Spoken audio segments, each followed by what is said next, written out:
negócio esquisito aqui, mas abaixa só um pouquinho. Abre a nossa Bíblia no livro de Romanos, no capítulo 12. Livro de Romanos, capítulo 12. Eu fico feliz, eu louvo a Deus pela vida do missionário. Eu fico, não digo envaidecido, eu já disse, eu não gosto dessa palavra, né? Mas feliz, essa palavra, de ver a sabedoria, de ver a forma, a maneira que Deus usa. E a maneira da qual foi tão bem explicado e ministrado, isso alegra o coração do pastor, isso alegra o coração do professor, isso alegra o coração do pai. Isso não é rasgação cedo, não. É verdade. Mas por quê? Porque eu estava ali de cabeça baixa e vendo ministrar uma palavra tão tremenda, tão maravilhosa. E eu no meu coração falei para Deus, algo assim.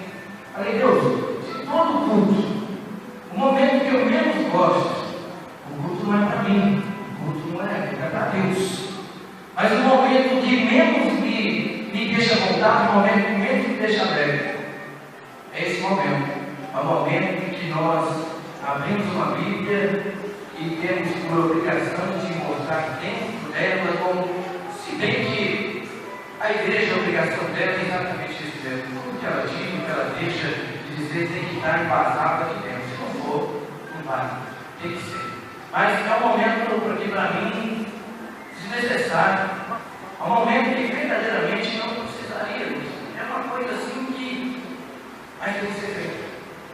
Então eu confesso, se tem um momento no culto, aquele momento que, para alguns, é aquele momento que o louvor é o mais gostoso, outro é o momento que recebeu os irmãos, outro é o momento que o pastor tiver que a tua mão para a bênção apostólica, para outros o melhor momento, cada um tem um melhor momento, para outros o pior momento é esse momento que você fica de pé e o pastor está ali falando, você é doido para sentar, está ouvindo a palavra. Então, cada um tem o seu momento.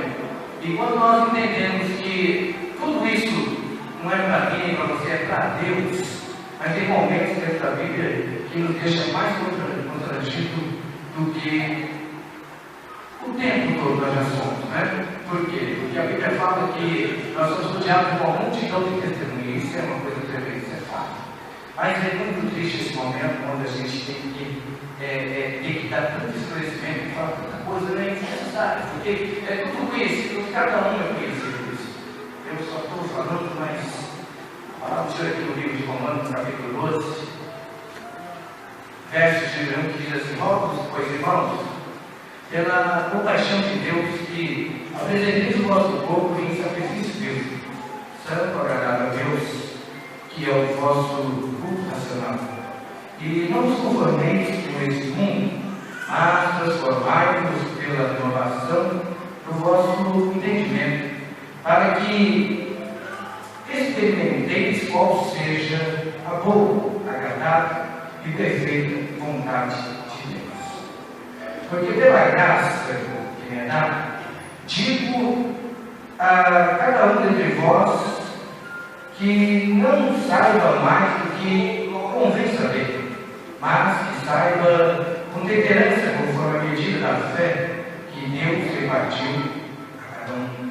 Porque assim como em um corpo temos muitos membros, e nem todos os membros têm a mesma operação, assim nós, que somos muitos, somos um só corpo em Cristo, mas individualmente somos membros um dos outros.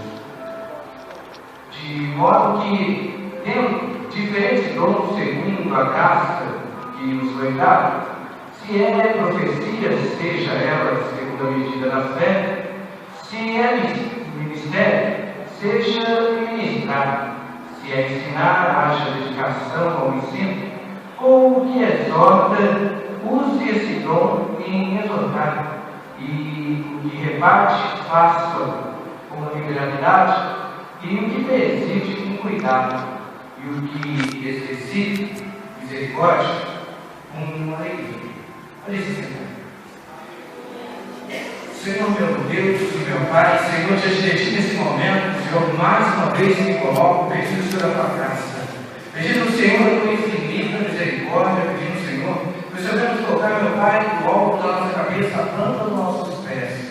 E assim, Deus, como nós fazemos, ó Pai, não como uma oração repetitiva, ó Pai, mas, Senhor, um pedido, uma súplica, que o Senhor possa, meu Deus, tocar no alto da cabeça, planta dos pés, colocando por terra tudo aquilo que não provém de Ti, para que possamos, ó Pai, andar não por vista, não conforme, Deus, o nosso entendimento, querer vontade, mas sim segundo a Tua vontade, Pai, segundo a Tua graça, segundo a Tua benevolência, segundo a Tua infinita misericórdia, essa Deus razão de não sermos consumidos.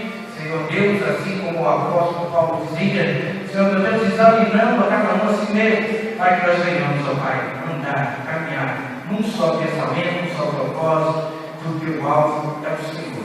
Pai, mais uma vez, peço, Senhor, a Tua graça, pedindo ao Senhor que todo Espírito, ó Pai, de deturpação, meu Pai, caia por terra, tudo aquilo, Deus, que porventura seja, meu Pai, ali transformado, Deus, em qualquer que seja, a vontade que não seja sua, nós pedimos nesse momento, coloque por terra, para que sejamos todos ouvidos somente a Tua palavra, em nome de Jesus. Graças a Deus. Quando nós começamos aqui, nós vemos essa palavra tão maravilhosa, onde Paulo ele chega falando aos romanos, e ele chega aqui com uma epígrafe dizendo aqui consagração a Deus, humildade, fidelidade e o uso de seus dons. Uso de seus dons. Nós hoje tivemos uma aula maravilhosa, até pedi para cá, acho que ele não conseguiu ainda. Uma aula tão maravilhosa hoje que eu sempre digo a mesma coisa. A minha vontade é que um dia, eu creio que vou chegar ainda, que um dia nós tivéssemos uma sala de aula tão repleta quando nós temos, muitas vezes, uma festividade ou um show ou coisas que chamam a nossa atenção. Eu gostaria que um dia, eu creio, o Senhor um dia vai me dar essa alegria, né? Que nós estamos assim e vendo como é bom, como é gostoso você buscar, você conversar, você entender, você procurar compreender o que a palavra do Senhor ela diz aqui claramente, falando a respeito boa e agradável e perfeita vontade de Deus. Boa, agradável e perfeita vontade de Deus.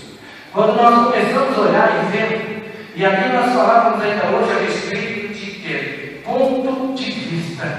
É uma coisa tão tremenda, porque um dia eu me deparei em uma galeria e eu vi uma pessoa parada, de braços cruzados, olhando para um quadro em branco, e eu parei e fiquei olhando também, você já deve ter visto essa cena em algum lugar. Eu parei e fiquei olhando, e a pessoa olhando, e eu com aquela cara de intelectual, de quem está entendendo tudo, tá? Com aquela cara de crente que está no culto, gostando da palavra tremendamente, mas geralmente a palavra é aquela que é difícil de engolir, por quê? Porque nós somos assim como aquele jovem rico. Aquele jovem rico, ele chega perante o Senhor Jesus, e ele chega já com um ponto de vista formado, uma formação de opinião, de gratidão, e ele chega, e ele já chega olhando para Jesus dizendo, bom mestre. Então nós começamos a entender como que esse rapaz chegou para chegar diante de Jesus e chamando bom mestre. A Bíblia diz que era um jovem rico, então quer dizer que era uma pessoa que chamava atenção. E aqui ele chega e quando vê Jesus reunido na multidão, é aquele momento que ele disse, agora a atenção vai ser voltada somente para mim. Então ele vem com aquela palavra dizendo, bom mestre. Mas Jesus agora ele vai com uma resposta que não é tão agradável. Jesus agora, de certo modo, ele é até educado. Porque a pessoa chegou para ele com toda a educação, bom mestre. E Jesus agora vem, como eu falava ainda, parece aquele dia que um sorriso para você já está assim, ó. O que foi? A pessoa sorriu para você, já olha. O que é? Mas assim funciona. Tem dia que é assim, aquele dia que você acordou com o pé esquerdo, eu já disse aqui, quando nós acordamos com o pé esquerdo, não é que nós temos que estar virado, bravo, não. Ele tem que estar alerta. Você imaginou se acordar um dia e você olhar e você vê que você só tem o direito e agora? Fica difícil. Mas tem aqueles dias que nós acordamos desse jeito, que já passamos do espelho, como eu digo, e olha assim, o que foi, o que é, que um sorriso incomoda, um bom dia incomoda. Eu tinha um patrão, né? Quando eu era ministro lá no tempo, que entrei numa firma e falava assim, olha, fala com todo mundo, só não fala com quarto dia. Foi por quê? Porque ele é o dono da firma e ele é aquele que você não pode olhar para ele, você tem que passar perto dele assim de cabeça baixa. Eu estou lá trabalhando e ele é um alemãozão assim, meio, bem alto, e eu estou lá, daqui a pouco ele vem, eu vou indo, ele vem, eu parei, eu olhei assim para cima, o que você está olhando? Eu falei, bom dia, tudo bem com o senhor? Ele disse, bom dia por quê? Eu falei, porque eu tinha maravilhoso, o Senhor desse tamanho, se eu tivesse desse tamanho aí, eu vejo que era melhor ainda. Aí ele começou a rir, colocou a mão na minha cabeça assim, coisa que eu amo, né? Eu amava isso quando eu estava no mundo. Vem aqui de pé. Ele olhou para mim assim e colocou a mão na minha cabeça assim, falou, mas não assim, Jesus, vai estar pegando, calcando, desce lá. Imagina de volta. Eu não ia chamar ele, é humilhação para mim demais. Tipo assim, meu menino, você é engraçadinho, né? Eu disse, está certo. E as pessoas olham para mim e falam, mas ele falando com você. Ué, eu não entendi o que era alegrado mais. Se era ele que ia falar, ou só o dia de pagamento. O dia de pagamento alegrado, porque o pagamento era terrível, né? Era triste. Mas todos ficaram admirados porque ele falou comigo, eu falei com ele, não tem problema. Às vezes você está tão preocupado que as pessoas não falam com você, mas você já teve oportunidade de chegar e dirigir um bom dia, um boa tarde, ou dar um abraço, ou falar como é que está, tudo bem? Mas tudo isso é ponto de vista. Aquele jovem já recebe essa palavra dizendo, por quê? Não tem como, senão meu pai. E aqui começa um diálogo entre eles, e Jesus aqui já despeja uma lista, porque ele vem com uma pergunta, e ele pergunta para Jesus, olha, como é que faz para entrar nos céus? Como é que faz para eu entrar, para eu andar com o Senhor? Aí ele vem e começa aquela lista, amacará, adulterarás, e ele começa com tudo aquilo. E o que ele faz? Ele olha, enche o peito e diz, tudo isso aí eu faço desde a minha mocidade. Quer dizer, antes do Senhor aparecer aqui, isso aí eu já fazia. Então, para mim, isso não é novidade. Jesus olha para ele e diz o quê? Então te falta uma coisinha simples agora. Só te falta uma coisa. Vende tudo isso aí que você tem, dá aos pobres e segue. E o que aconteceu quando essa palavra foi dita? Porque quando a palavra de afronta veio ser uma palavra de afronta dizendo, chama de bom por quê? E Jesus, ele tinha aquela palavra mansa que todo mundo acha, né? As pessoas acham que Jesus ele era só aquele carinho, Jesus ele tinha a palavra dura, difícil, era tema, não dá. Então, quando ele chegou, ele viu bom por quê? Ele não tomou por afronta, ele foi e falou, não, eu não posso deixar cair a bola, eu tenho que mostrar que eu sou superior. E aí ele começou, como é que eu faço? Mas quando foi dito o que ele realmente tinha que fazer, o que aconteceu? Naquele exato momento, o semblante dele se alegrou. Ele correu perto de Jesus, abraçou Jesus e olhou para Jesus e falou, olha, você não é só um povo, você é um cara. Será que foi isso que ele falou? O semblante dele caiu e o que ele fez? Se afastou. Queria entrar no céu. Mas só que quando foi dito o que ele exatamente tinha que fazer, o ponto de vista dele é outro. A maneira dele chegar era outra, a maneira que ele via era outra. Então quer dizer, ele recebeu uma resposta tão simples, não. É simples, você quer vir comigo? Pode vir. Mas você fica dando glória, você vai ter que se desprender, você vai ter que desapegar, você vai ter que negar esse beijo. E andar comigo, porque comigo é assim.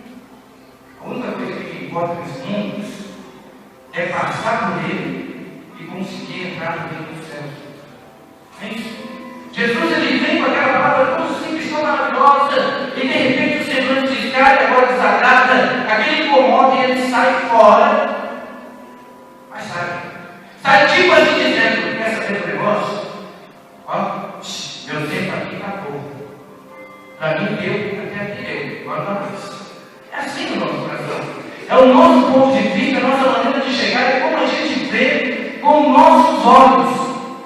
É os nossos olhos que faz o que a gente quer. Mas só que tem um detalhe. Quando nós chegamos para Jesus, até nossos olhos estão mudados.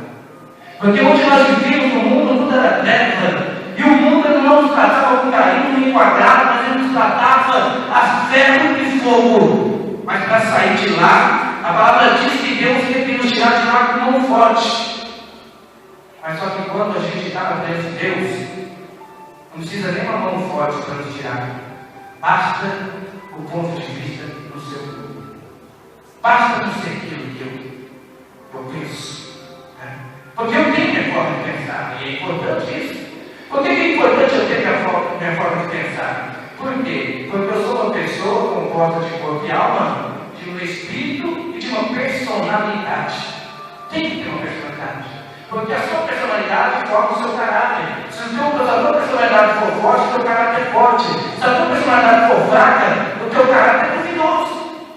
Então nós temos que ter o quê? Nós não podemos ser bipolares, mas nós temos que ser o quê? Cristãos. Lembrando que nós somos carne e espírito. Nós somos compostos. Nós somos formados. Então quando nós começamos a ver que é importante isso, por quê? Porque a palavra diz que estava ali um barro e foi feito outro barro. Mas só que para fazer o barro teve que ter mais alguma coisa. A terra já estava ali, mas Deus disse que não havia chovido sobre a terra. Então precisava da umidade, precisava da água. Então precisava de um complemento. Então nós nos complementamos quando nós aprendemos o quê? Não é só a maneira que eu enxergo, mas é a maneira que eu devo chegar de fora. Cada um aqui tem seu ponto de vista. Cada um aqui tem sua opinião. Cada um aqui tem seu jeito. Se eu chegasse para você hoje e dissesse para você: olha, Deus ele deu aqui uma revelação que o mundo vai acabar agora. E sem ser épico, né? Não é você não. É outra coisa. Então, sem chegar aqui e dizer: olha, a seita da borboleta azul dizendo que o mundo vai acabar no ano de 2000 não passará. 1000 chegará, mas 2000 não passará. Todo mundo vende tudo que espera acabar o mundo e o mundo continua mundo. Não é isso. Mas se de repente abrisse o céu, nós ouvíssemos uma voz aqui dizendo: ei, eu estou voltando daqui a 10 minutos. Aí você ia contar no relógio, você ia olhar no relógio, você ia ver que é 8h48 agora. Então você tinha exatamente o quê? 10 minutos. Então você só tinha até 8h58 para fazer tudo que você tinha que fazer. Qual seria a melhor coisa que você faria? O que viria logo de princípio? Se eu perguntar para você, você vai dizer: não, seguindo o raciocínio do pastor, seguindo o ponto de vista do pastor. Se o pastor me perguntar, eu vou falar para ele que eu mais queria. Eu não queria, porque eu já estou fazendo. Estou dentro da casa de Deus, ouvindo a palavra de Deus. Então não tem lugar melhor para me voltar do que eu dentro da casa dele. Será que seria isso? Não. Por quê? Porque nem todos que dizem Senhor, Senhor, entrarão no reino dos céus. Então tem uma coisa tão clara, tão simples aí, que nós vemos que Deus ele criou o mundo. Mas se você for ver, em 6 páginas, em 10 páginas da Bíblia, na 11ª Deus prometeu isso aí que vocês estão fazendo. Porque na primeira Deus se alegra, na segunda Deus entrega, na terceira Deus toma, na quarta a consequência vem, na quinta, na sexta Deus agora vê que não tem mais jeito, e aí depois quando chega na sétima Deus diz: eu vi graça aí, mais uma oportunidade. Mas quando chega na 11ª Deus fala: não vai, não tem como. Mas por que isso, pastor? Porque na primeira, Deus vê que a terra sem forma vazia, o Espírito parar e vazia. Na segunda, ele agora vem, depois de feito, ele entrega para o homem. Na terceira, ele vê que o homem falhou com ele, e ele agora, a Bíblia diz, dizendo que Deus expulsou o homem do paraíso. Não usa outra palavra, não ser expulsou, Deus mandou ele embora do paraíso. E logo em seguida, na quarta, o que acontece? Nós vemos a Bíblia dizendo nascimento, começo com a família, mas família de gente, uma família errada. Por quê? Foi lançado fora da presença de Deus, e assim como a palavra nos ensina no livro de Romanos, no capítulo 3, verso 23, se não me falha a memória, pode abrir para mim. Eu acho interessante isso, que Deus ele chega e ele olha, ele não diz assim: Adão e Eva pisaram na bola aqui e eu os coloquei para fora. Não. Nós vemos agora no capítulo 3 de Romanos que o apóstolo Paulo ele vem e fala o quê?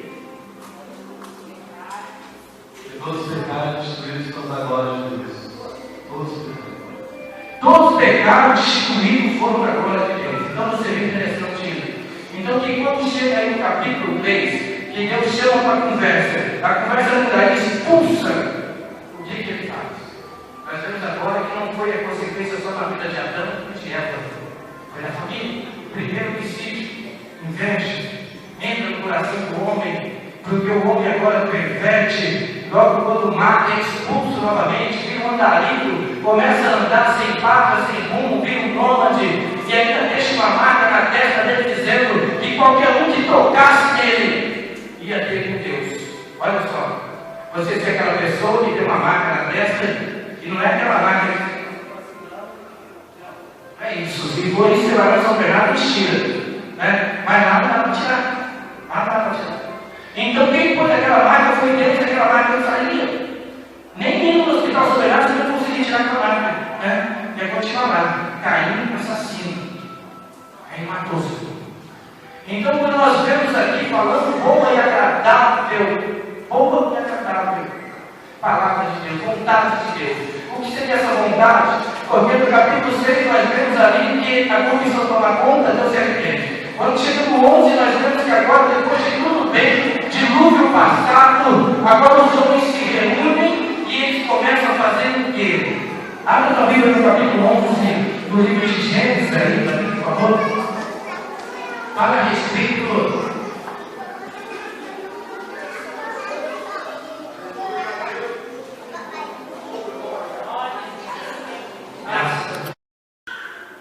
mas mais rápido ainda, vai de novo aí, garoto.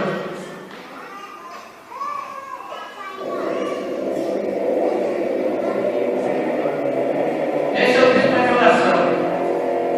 Contagia. Agora nós vamos ver vocês.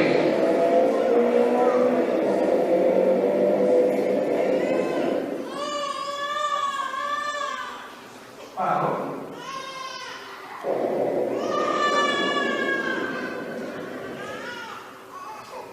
Pastor, não entendi nada. Quantos entenderam aí, digam bem? Não entenderam nada. A força daquele contagio para poder fazer com aquilo que vocês fizeram assim foi tremenda. O motor quase esperou para chegar ali. Aí o pastor ia tirar o pé um pouco, o volteiro fez o quê? Não, o volteiro fez assim. O que chama isso? Nossa fé. Isso. Se você abrir a tua Bíblia no livro de 2 Coríntios, ajuda a pegar por aí, pastor. 2 Coríntios, no capítulo 4, verso número 4. Abre aí para nós aí, por favor, rapidamente, eu já estou terminando.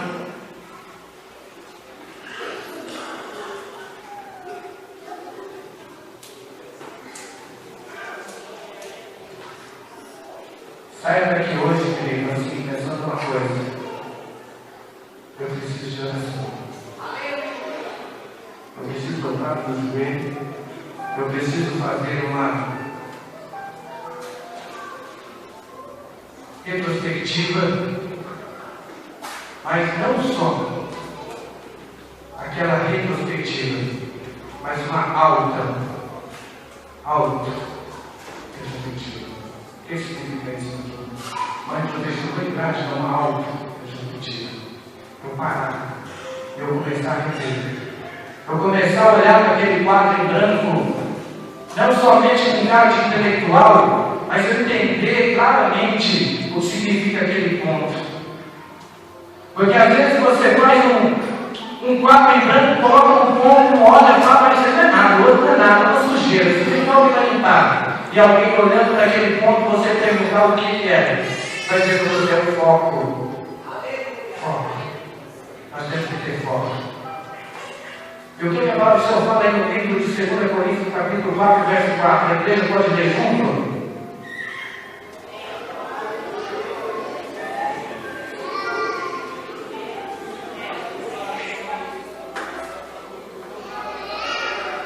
Nossa.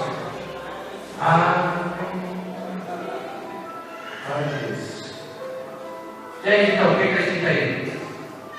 Você está marcando chiclete, filho? Não é um desse que eu caiu. O que está escrito aí, filho? Por quem nada me diz.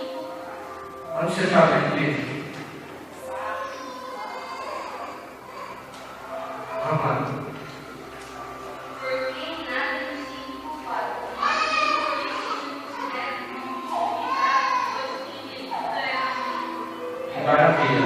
Você viu isso aí aonde? A colina que fez primeiro. Ou vontade de dar o cascudo. Não pode, pastor.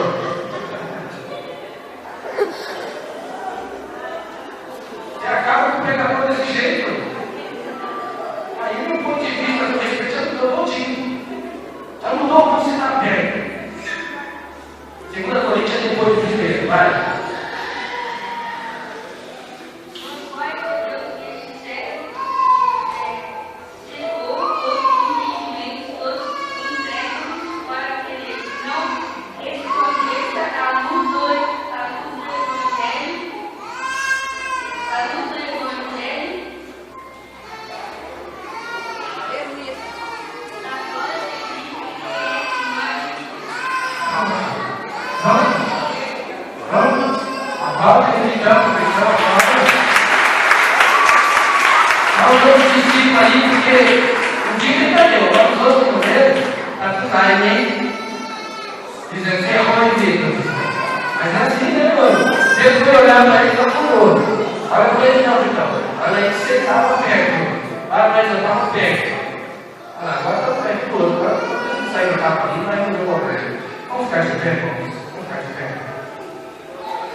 Essa palavra nessa noite foi direcionada para mim.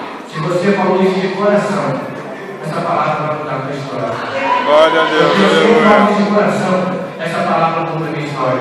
Agora, se eu não consigo falar isso de coração, o Deus desse século chegou no meu entendimento. E o meu ponto de vista é muito feito. Eu sou Gabriela, eu nasci assim, vou morrer assim, e acabou. Feche teus olhos.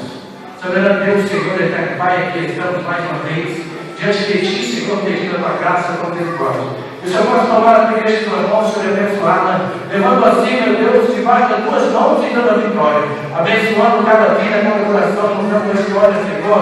Assim como digo nesta noite, esta boa obra da qual seja perfeita e agradável ao Senhor. Que o Senhor possa, meu Deus, ter tocado. E assim como a Tua Bíblia diz, ó Pai, todo o espírito de turbação, meu Pai, de preocupação caiu por terra. E somente a Tua glória seja manifesta no nosso meio. E o que o nosso alvo, o nosso foco seja único, fiel e verdadeiro. Que é servir a Ti, Pai, em sinceridade. Você pode aplaudir o Senhor? Deus abençoe. Vamos sentar. E era toda a terra de uma mesma língua e de uma mesma fala. E aconteceu que, partindo eles do Oriente, acharam um vale na terra de Sinar e habitaram ali. E disseram uns aos outros: Eia, façamos tijolos e queimemos-os bem. E foi o tijolo por pedra e o betume por cal. E disseram: Eia, edifiquemos nós uma cidade, uma torre cujo cume toque os céus, e façamos um nome, para que não sejamos espalhados sobre a face de toda a terra. Então desceu o Senhor para ver a cidade e a torre que os filhos dos homens edificaram. E o Senhor disse: Eis que o povo é um, e todos têm uma mesma língua. Isto é o que começam a fazer, e agora não haverá restrição para tudo que eles intentarem fazer. E outras versões dizem o quê? Exatamente assim, praticamente isso. E é isso que vocês fazem. Tudo isso que eu dei, quer dizer, o povo era uma língua só. Mas quando nós começamos a entender que essa questão de falar uma língua só, às vezes também cria problema, por conta de quê? Que obra que eu estou edificando? Porque eu já vi que toda boa obra, para que toda boa obra ela seja aquela obra agradável, aquilo que faz com que Deus se alegre. E quando nós vemos aqui que dizendo que tem uma mesma língua, mas fazendo coisas que não agradam a Deus. O que aconteceu? O Senhor vem e ali começa o primeiro manifestar de Deus sobrenatural com o homem. E as línguas daqui agora, elas não são línguas, como diz aqui a palavra do Senhor ainda no verso, ele atestamos e confundamos ali a sua língua, para que não entendam a língua um do outro. Assim o Senhor espalhou dali sobre a face de toda a terra, e cessaram de edificar a cidade, por isso chamou o seu nome Betel. Porquanto ali confundiu o Senhor a língua de toda a terra, e dali espalhou o Senhor sobre a face de toda a terra. E aí vem as gerações. O que aconteceu? Deus veio ali e trouxe uma língua, mas não foi uma língua de edificação, quando a Bíblia diz que estavam todos reunidos no mesmo lugar, e ali foram tomados pelo Espírito Santo cheio, e ali houve línguas repartidas, línguas ali, mas línguas que outros não conheciam e passaram a se entender, a compreender, mesmo sem ter posto perto de cada cidade alguma, começaram a compreender o que eu estava falando, quer dizer, uma língua de comunhão chamada Espírito Santo de Deus. Mas por quê?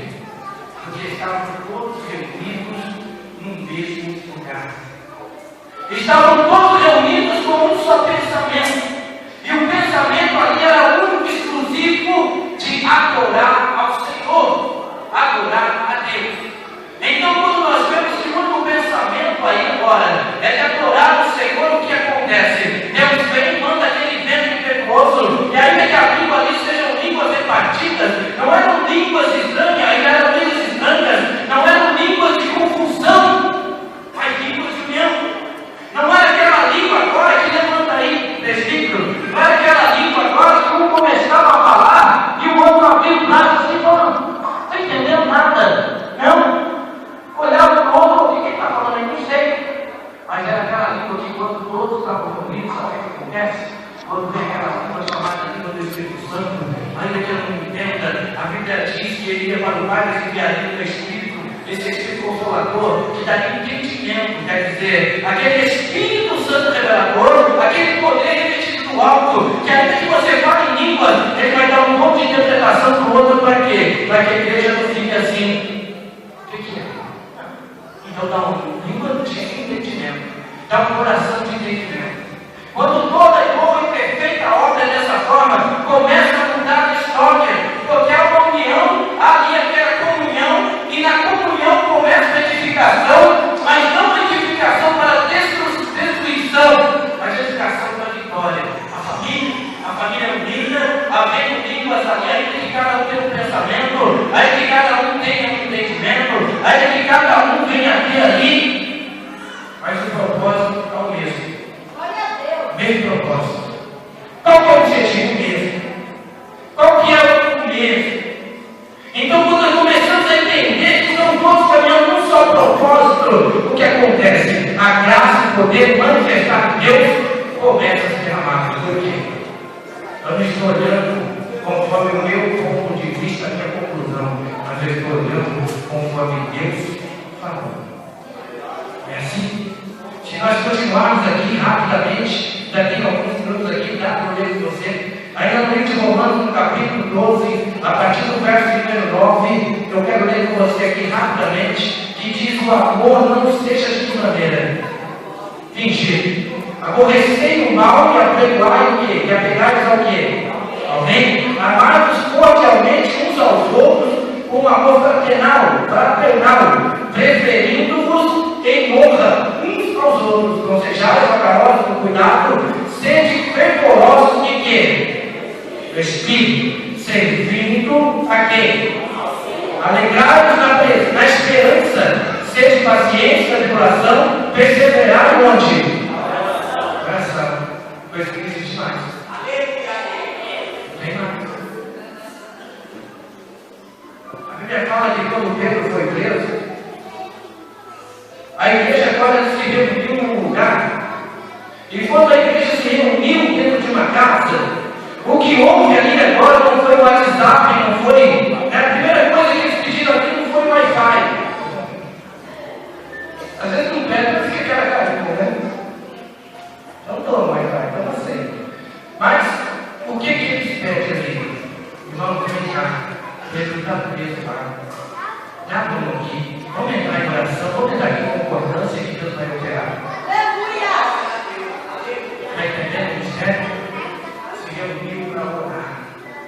ponto de vista de quem? Eu não, de Deus.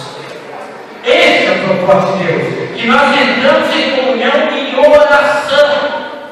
Aquela palavra tão simples que é a função de orar, agir. Quando nós oramos, nós vigiamos, nós entramos numa comunhão, caminhamos no seu propósito e alcançamos o nosso objetivo. E qual que é o objetivo? Não é segundo o meu pensamento e o meu entendimento, é segundo o que ele está falando aqui, segundo a Bíblia Sagrada. Mas só que segundo a Bíblia Sagrada é importante, porque de repente, né, eu posso cobrar de você isso aí, mas só que eu falei primeiro, né? Quem é mais rápido, quem saca mais rápido aqui, né? Então se eu falei primeiro, hoje você tem que viver isso aí primeiro. Mas quem é que está pegando? Sou eu, né? Agora por que eu tenho que cobrar de você primeiro? É mais fácil. É fácil. Se você abrir a tua Bíblia no livro de Mateus, capítulo 23, você vai ver que na cadeira de Moisés estão sentados os escribas dos fariseus. Você vai ver que estão sentados os escribas dos fariseus, na cadeira de Moisés. E onde que é a cadeira de Moisés, pai? Onde ela ficava na nada da igreja? Ou ali no lugar onde ficavam os sacerdotes. Estavam falando ali de sacerdotes, hipócritas, sacerdotes ali que pegavam, mas não faziam. Mas sabe qual é interessante? Porque também viveu diante de um povo que, como foi pregado pela nunca eu vi. Interessante. Faltam 10 minutos para acabar o mundo. Pastor, entrega logo aquela bênção, mas Deus prometeu para mim, não me entregou aquela promessa. Como é que vai acabar o mundo? Como é que Deus vai fazer um negócio desse? 10 minutos para acabar o mundo. Vamos começar a acusar Deus, acusar Deus, porque Deus não fez o que Ele falou. Qual é a maior recompensa dele? Morar no céu. Deus falou que Ele dá um carro, Deus falou que ia ajudar minha família toda, mas só que um independente, o outro é espírita, o outro é católico, o outro, na minha casa talvez eu venha tremenda, lá nós estamos vivendo um estado laico, que é uma maravilha, cada um falando uma língua, mas com detalhe, de que maneira ele tem que caminhar no sul para Ele? Porque é fácil, é fácil. É fácil nós cobrarmos, é fácil nós apontarmos, o difícil é nós vivermos. Porque quando o apóstolo Paulo vem trazer essa palavra tremenda, quando o apóstolo Paulo lhe diz aqui a respeito desse amor fraternal, alegrar na esperança, ser paciente na tribulação, perseverar na oração. A Bíblia diz que quando eles reuniram em oração, o que aconteceu? Eles escutaram ali aquela batida na porta, e quando vem aquela batida na porta, aquela menina corre até lá, ela olha, ela volta, o povo orando, ei, e o povo orando, ei, o povo orando. O que foi? Pedro está aí fora. Pedro está aí fora. Sabe o que o apóstolo Paulo está dizendo aqui? Atos dos apóstolos. Lucas estava ali relatando a atitude daqueles que serviam a Deus. Entenderam o propósito de Deus, enquanto homens, enquanto mulheres, enquanto seres humanos. Meu ponto de vista é esse. Eu tenho um ponto de vista a seu respeito, você tem um ponto de vista a meu respeito. E o ponto de vista que Deus tem a nosso respeito? Qual será o que Ele está vendo de nós?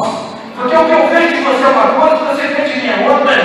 Às vezes de 0 a 100, como eu pedi para não fazer não foi, obedece mais, de 0 a 100, né? Eu fui quem voltou da Bahia para mim, revela que está lá não. Você está não. Eu tive que vir um missionário, foi para a Bahia, voltou, né? Está ali. Solta aí.